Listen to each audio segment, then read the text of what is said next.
Serius? Aku mau pencet decline kok malah jadi naik ya. Halo Bang Denny. Halo, halo Bang Denny. Iya. Kenapa ada apa? Maksudnya kenapa? Ini gue sebenarnya ngecek si Cici Halu nih, soalnya dia kemarin bete. Gue bilang gak usah lu, jangan aneh lu. Iyalah, orang begitu. Pokoknya siapapun pasti kalau abang Enggak usah. Terkait apa Enggak nih? loh bang, maksudnya gini loh bang, kan abang kan hanya untuk memberikan keadilan. Karena kan Ya, betul. di Konoha ini kan no justice, no viral. Ya kan, no viral, no justice. Gitu loh bang, harusnya mereka memahami itu. Gitu, makanya sebenarnya itu yang membuat aku merasa bahwa orang itu nggak paham bahwa susahnya untuk kasus itu kalau nggak diviralin itu susah. Mereka nggak ngerti gitu loh, nggak paham gitu loh bang. Oh, begini, beda kepala pasti kan beda pikiran. Wah. Yes, betul. Gue sih coba mencerna ya setiap kontra-kontra yang terjadi dan gue evaluasi. Ada beberapa hal yang gue juga sebenarnya setuju. Maksudnya kalau bisa anak kecilnya jangan ditampilkan. Itu jauh lebih baik gitu kan. Terus kemudian kalau bisa orangnya ditopengin. Ya itu adalah hal yang udah dari awal gue mau lakukan selalu gitu. Cuman ada yang tidak mau dipengin karena dia pengen menghadapi traumanya. Seperti kejadian kemarin itu mereka tuh udah setahun lebih mereka tuh ngadu kiri kanan tuh nggak ada yang percaya. Keluarganya mereka pun nggak percaya karena si pelaku itu membungkus dirinya very religius. Terus kemudian mereka coba speak up kiri kanan tuh case-nya juga tidak naik gitu kan. Terus si anak itu tadinya kan dia nggak mau pakai topeng gitu. Oh awalnya nggak mau naik Terus pakai topeng, malah lebih. nggak mau. Si anak itu kan kita ajak ngobrol dulu ya, maksudnya dia tuh apakah dia mau ngomong atau dia nggak mau ngomong atau dia Dulu nggak mau Bang Denny ya. dikamerain atau dia nggak mau dikamerain, kan itu kan kita nggak boleh paksa. Ya, betul. Jadi sebelum podcast itu kan ngobrol dulu kan, masa langsung podcast. Ini kan kasus sensitif. Dan itu didampingin sama lawyer juga dan pihak terkait gitu. Maksudnya kalau memang anaknya tidak berkenan atau kita lihat tendensi anaknya itu takut dengan keadaan yang di tempat podcast, ya jangan dong, nanti kan kita yang jelek. Iya, betul. Nah, oke. Nah kemudian gue kan mau nggak mau harus nanya ya. Kenapa gue harus nanya? Karena kita perlu bukti yang mendukung untuk menguatkan keterangan dari para korban untuk bisa jadi alat tekan kepada pihak terkait. Karena biasanya lalu kurangnya barang bukti, dan kayak kasusnya Nai kemarin itu, Nai sendiri ketika diminta bersaksi dia kayak orang bingung. Soalnya Jadi trauma banget BAP-nya kan itu nggak bisa kemarin kan, jalan. Iya. Dia trauma banget. Terus kemudian dia tidak didampingi dengan baik untuk menghadapi traumanya. Jadi ketika dia pengen speak up, dia selalu ditakut-takutin. Dia selalu di counter dengan kata-kata aib. Ngapain kamu cerita aib? Nanti trauma kamu tambah parah segala macam. Jadi dia takut. Oke. Nah makanya waktu Nai itu gue kan ajak dia ngobrol dulu. Yang waktu Nai ya, ini kita bicara yang sebelumnya. Ya. Gue bilang, Nai kamu takut apa nak? Ini sebelum podcast. Aku takut aku disalahkan. Katanya aku nggak boleh cerita. Nanti trauma aku tambah parah. Terus nanti katanya ini, nanti ibuku begini. Jadi aku takut gitu. Terus akhirnya kan kita coba kasih pendampingan secara secara profesional. Maksudnya kalau kamu begini, kamu nggak akan bisa melewati traumamu dong. Betul. Nah setelah kita bantu arahkan dan kita bantu secara profesional, supaya dia juga bisa ngelewatin traumanya, baru tuh akhirnya dia bisa dengan dia berani untuk bicara. Dan karena dia berani bicara di podcast gue waktu itu, kasusnya akhirnya nggak bisa ditolak lagi tuh, karena itu jadi barang bukti tuh, Betul. gitu kan. Terus itu yang akhirnya membantu kasusnya sekarang udah akhirnya P21, hampir setahun lebih tuh kasus tidak bisa naik ke pengadilan. Gitu. Nah sekarang udah di pengadilan lah, udah masuk itulah untuk menuju ke vonis. Nah begitu pula yang sekarang. Jadi ada beberapa hal yang memang harus gue lakukan untuk mencari cara supaya keterangan-keterangan dari korban ini bisa digunakan sebagai alat tekan sosial kepada pihak terkait bahwa ini buktinya ada loh, gitu kan. Kok kasusnya masih dibiarkan gitu. Ya, berlarut-larut ya, Bukan Bang. tujuh. Betul, gue juga setuju, Bang. Tapi itu kan membuka trauma dia lagi. Membuka trauma dia lagi mungkin saja terjadi, tapi mungkin saja terjadi kalau kita sedang membantu dia keluar dari traumanya, bukan tinggal di dalam traumanya. Ya, betul, Bang. Betul. Karena kan kalau kita membahas trauma seseorang, itu akan menjadi sakit rasanya kalau kita ungkit-ungkit atau kita gunakan sebagai alat bully. Tapi kalau kita gunakan untuk mencari bukti dan keterangan yang bisa membantu dia mendapatkan keadilan dan melewati rasa takutnya, itu kan menjadi positif.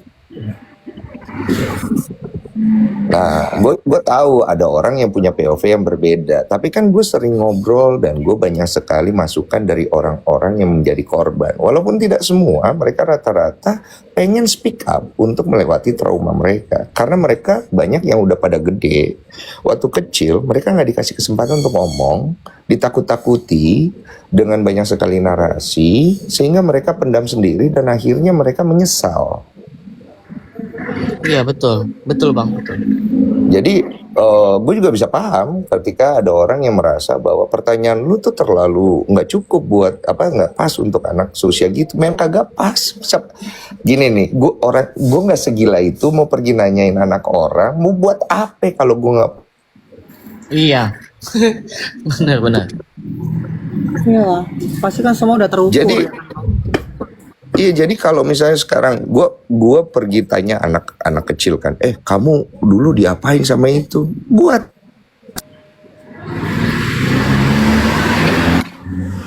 Maksudnya kalau misalnya bukan tujuannya buat dia untuk membantu keadilan buat dia. Nah, gue juga bisa paham ketika ada orang yang merasa, tapi nanti kalau traumanya gini gimana Bang? Kalau traumanya begitu gimana? Makanya gue selalu membantu di belakang layar gimana caranya kita bantu cariin psikolog, orang-orang profesional untuk ngebantu dia ngelewatin traumanya. Dan rata-rata banyak sekali yang kemarin kita bantu kawal itu mereka berhasil lewatin dengan baik. Mereka jadi lebih ceria, lebih terbuka, lebih senang. Ini mungkin gue terkesan mengada-ngada ya. Waktu anak kecil itu yang kita gunakan nama samaran ya yang kemarin di podcast itu, setelah dia podcast, kamu tahu nggak dia senang, dia lari, dia ketawa, dia ngeliatin gue mulu. Sampai gue beliin boneka, terus gue tanya, "Are you happy?" gitu. "Iya, aku udah agak lega om." Gitu. "Makasih." Bagaimana kita nggak terharu coba? Iya, itu bisa merubah dia kan. Itu dibutuhkan anak-anak tuh kayak itu ya.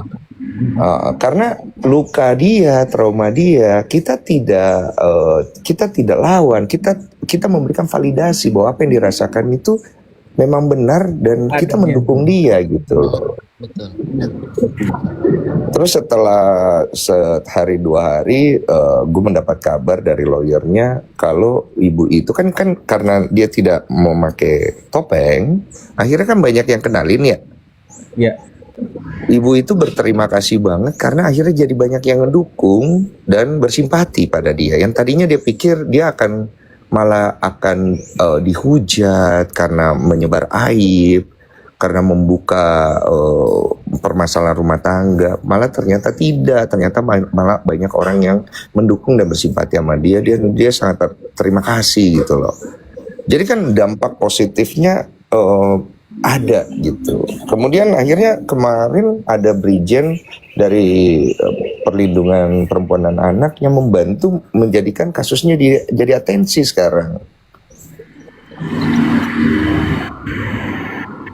Jadi gue juga bisa paham keresahan-keresahan yang orang sampaikan. Gue bisa tampung, gue bisa evaluasi, tapi gue juga nggak bisa nih ngikutin kalau misalnya bang take down tuh videonya, itu barang bukti yang bisa dipakai, sayang nak. Betul. Terus Betul. abang kenapa bang munculin anak itu ngomong?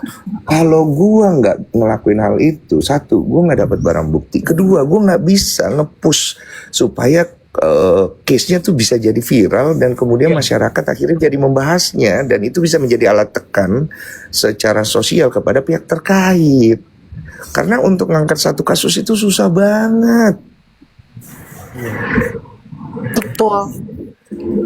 Gitu. Karena gue ngawal tuh dari awal sampai ujung gitu loh. Jadi kadang-kadang maksudnya gini loh. Kita kan bisa komentar, bisa. Gue juga bisa nih hanya memberikan sekedar wadah. Tapi untuk sampai ke ujungnya tuh nggak banyak yang mau. Iya betul, sepakat. Mudah ya bang. Lu berhadapan dengan kondisi-kondisi yang sulit gitu. Ya. Tidak mudah. Betul bang. Tapi gue juga bisa memahami. Gue bisa memahami, makanya gue kemarin bikin video menjelaskan. Gue bisa memahami kok, nanti gue evaluasi dan anggap saja itu salah gue. Kenapa gue menggunakan narasi seperti itu? Karena gue nggak mau orang saling serang. Karena tujuannya sama-sama baik kok, gitu. Dan yang gue agak sedikit, sedikit ngerasa kecewa adalah kok lu malah fokus dengan masalah itu, kok lu nggak fokus kepada pelaku. Yang kita kejar kan adalah pelakunya. Substansinya juga. Tapi sekarang so far so good bang.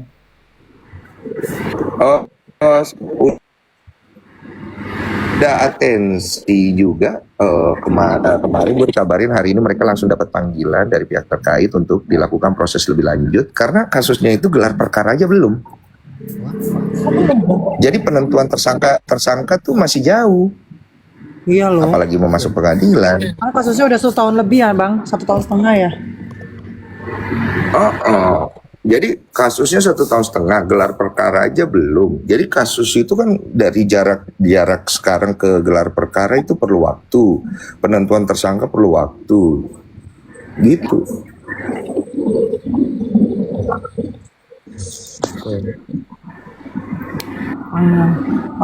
Gitu. Jadi buat Cici Halu nggak usah nyerang-nyerang orang. Itu Bang Den. Dia mati-matian belain orang gitu Bang Den. Emang Ya. gitu dia. Bukan loh, karena kita kan yang benar kita katakan benar kan, Iya. yang enggak ya kita Iya. katakan enggak kan. Menurutku tuh dia tidak fokus di kasusnya, dia lebih fokus ke personal si Bang Densu. Itu yang membuat aku kesel, makanya bete aku. Bang Densu sebenarnya udah bilang udah nggak usah, nggak peduli, udah langsung berkeliaran lah aku. Gitu. Gue paham sih. Maksudnya pasti semakin tinggi, semakin kencang angin, semakin banyak orang yang akan mencari salah. Itu gue bisa terima banget. Makanya gue tidak mau menyerang. Kenapa? Satu, kalau gue menyerang, gue bisa merusak masa depan orang. Iya, Oh. betul. Gue ini udah cukup tua dan cukup dewasa untuk tidak memainkan hal-hal seperti itu. Makanya gue lebih memilih untuk menetralisir saja. Kecuali kalau gue rasa memang orangnya sudah sangat kelewatan sekali. Itu. Jadi adalah kasus-kasus dulu, Cici Halu juga tahu bagaimana gue coba meredam situasi dan gue coba netralisir. Betul. Walaupun bisa serang bisa, punya bukti punya materi buat nyerang punya. Cuman buat apa? Saya ini kan orang tua, saya harusnya lebih mengayomi saja. Kecuali kalau memang sudah sangat kelewatan sekali, ya sudah, saya udah nggak ada pilihan. Iya, betul Bang. Betul. Ya tapi inilah aku lah bang, maklum aku ya bang. Iya Pak. Ini sorry malah jadi ngobrolin gue. Tadi maksudnya ini kalian lagi ngobrolin apa ya? Saya kurang paham tiba-tiba masuk. Sorry. Aduh jangan bang, ini sensitif bang. Nanti aku Jangan bang. cat Adang, aku cat abang aja. Ini sensitif, menyeramkan. Jadi, Bang, nanti malah abang ke bawah-bawah. Oh iya. Oh ya udah. Nanti Ada pertanyaan-pertanyaan enggak yang perlu gue jawab lagi? Pertanyaannya Udah, abang nggak semangat trauma aja kan? ke abang. Gue turun. Aku mau Ngasih kasih semangat aja tanya, bang Nes. abang nggak trauma kan dengan apapun yang terjadi? Kan abang tahu ya, dengan abang membuat podcast itu kan sebenarnya ada aja orang yang menyerang personal abang. Padahal fokus abang kan adalah mencari keadilan buat banyak orang. Buat banyak Tapi kan orang. ada aja orang-orang yang menyerang personal abang yang sebenarnya nggak tahu tuh fungsi dia itu apa. Nah, abang sendiri nggak trauma kan dan tetap akan melakukan hal itu sampai kapanpun kan? Oh, pertanyaannya berat ya. Heeh. Jujur gue jawabnya agak sedikit curhat lah ya. Jadi kalau ditanya gue capek banget, capeknya berasa. Satu, kadang-kadang membantu orang itu kan orang berpikir kita dapat untung gitu kan ya dari AdSense. Tapi kasus-kasus yang sensitif itu tidak ada monetization, tidak ada uangnya. Oh, Yang kedua, kita kan juga nggak mungkin nggak memberikan uang kepada korban ya, dan nilainya juga nggak mungkin sedikit gitu. Kedua, kita juga nggak mungkin ngebantu nggak keluarin modal juga kan, gitu. Oh, Kemudian kita diserang nih dengan narasi-narasi personal ke arah diri gua gitu. Kalau ditanya capek, kadang-kadang capek. Tapi gue selalu ngelihat, aduh, kenapa ya Den ya, lu selalu masih tetap membantu? Apakah lu gila gitu? Atau lu sedang mencari exposure? Atau apa sih yang lu kejar sebenarnya? Akhirnya gue baru tahu jawabannya, kalau yang gue kejar itu adalah tempat di sisi Tuhan untuk pengampunan aja sih kayaknya. Karena dulu gue banyak bikin salah. Moga-moga ini bentuk penebusan gue aja sih. Amin, amin. Jadi kalau semakin gue selama mungkin gue masih bisa, ya amin, mohon doanya. Kalau memang gue akhirnya berhenti, ya berarti sudah selesai juga gue di situ. jangan berhenti. So far Bang. sih, so far sih gue masih ada tenaga lah buat bantu. Walaupun gue biasanya ngerem dulu, kayak case anak kecil gini gue rem dulu. Kemarin ada banyak masuk pihak-pihak yang minta tolong untuk di podcast, gue bilang di hold dulu ya. Soalnya saya lagi dapat serangan personal seperti ini, nanti kesannya saya terlalu mengkontenin atau kesannya terlalu memonetize kasus-kasus anak kecil gitu. Betul bang. Ya semoga Bang Densu tetap semangat, tidak patah semangat dengan apapun yang terjadi, serangan ini itu Bang. Yes. Abang ada jalur satu yang benar. pertanyaan jalan yang benar. netizen bang yang terakhir sebelum abang turun. Tanyain kasus terberat apa Bang Densu selama abang menangani kasus? Ada satu dulu kasus, gue nggak bisa sebut detailnya karena gue mengawalnya diam-diam.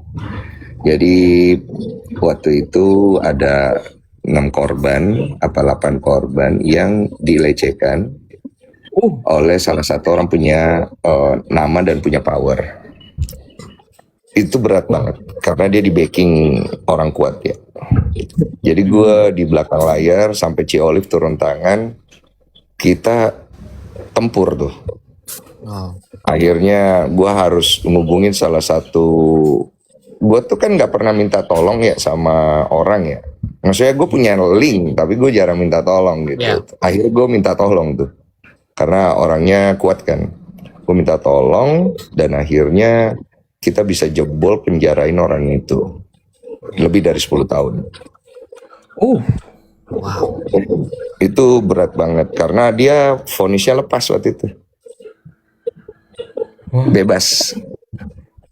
Setelah itu anak-anak itu ada 8 orang itu datang ke tempat kita, kita nggak sangka mereka sujud dan menangis. Gue udah kayak dewa men. Gue merinding anjir, merinding gue. Tapi memang itu tidak gue kontenin ya momen itu karena menurut gue tidaklah, nggak usah lah gitu lah. Baik. Karena Bang ini bergerak Karena dengan bukan apa kemanusiaan pengennya ya, di Bang. belakang layar saja. Karena kemanusiaan Bang Den, bukan Iya, hanya karena dengan kemanusiaan. Betul. Iya, itu satu. Terus yang kedua, Cici Halu tau lah yang kasus yang itu gue udah males bahas juga ya. Yang ribet itu. Bikin gue pusing minta ampun. Ribet banget itu. Iya. Ngeblunder. Sampai sekarang juga belum kelar-kelar itu urusannya, Bang. Udah berapa tahun nggak kelar-kelar. Iya. Terus ya yang kecil-kecil yang kayak kasus podcast gue dibilang podcast keramat tiap kali orang pulang dari tempat gue meninggal. Terus apa lagi namanya? Bang, terus yang gue ini. Bang, Iya yang dulu. Enggak kayak kasus yang Ibu Tiri itu Bang, gimana akhirnya Bang? Yang mana? Yang Ibu Tiri yang katanya anaknya meninggal dicokokin air panas itu loh.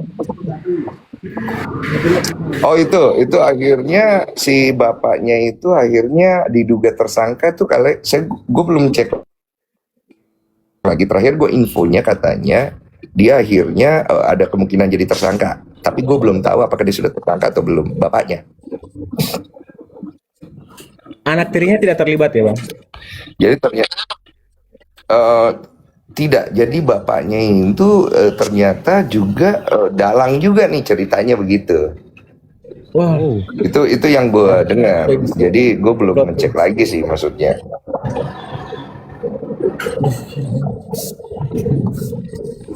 Itulah poinnya. Ya udah kalian lanjut ya. Oke ya, Bang. Terima kasih banyak Pak Densu ya sudah luangin Bang Dennis. waktunya naik ke sini Bang Densu. Terima kasih banyak. Ya. Thank you, Semangat Bang. sehat kalian. Siap. Iya, Abang juga Keluarga semangat. juga sehat-sehat semuanya. Abang semangat terus, jangan mundur pokoknya. Semangat. Maju Ya. terus.